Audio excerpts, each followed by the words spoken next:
कैसे हो आप लोग। आज एक मंडप की गीत लेके आई हूँ। बहुत अच्छी गीत है, आप लोग सुनिएगा, बहुत पसंद आएगी। तो हमारे चैनल की भी लाइक सब्सक्राइब आप लोग कर दीजिएगा। तो आइए।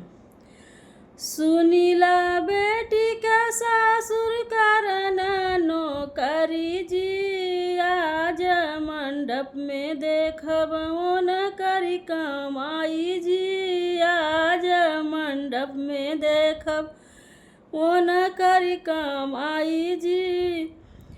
टीका लैला समाधि बिंदियाली अइला जी, टीका लैला समाधि तू बिंदियाली अइला जी। नथिया के बेरी काहे गैला कगराई जी, नथिया की बेरी काहे गैला कगराई जी। सुनीला बेटी का भासुर करना नौकरी जी, आज मंडप में देखब वो न करी कमाई जी, आज मंडप में देखब वो न करी कमाई जी।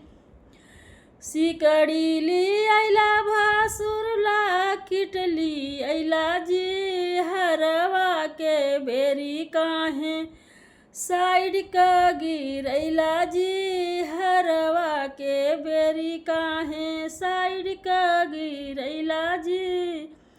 सुनीला बेटी का देवर कारण नौकरी जी, आज मन कर देखब मंडप में कमाई जी, आज मन कर देखब हम मंडप में कमाई जी।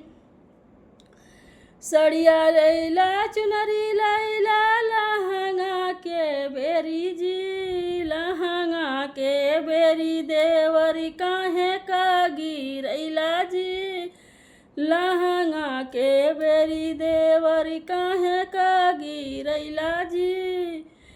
सोनीला बेटी के घर वाले करना नौकरी जी, आज मंडप में देखब वो न करी कमाई जी, आज मंडप में देखब वो न करी कमाई जी।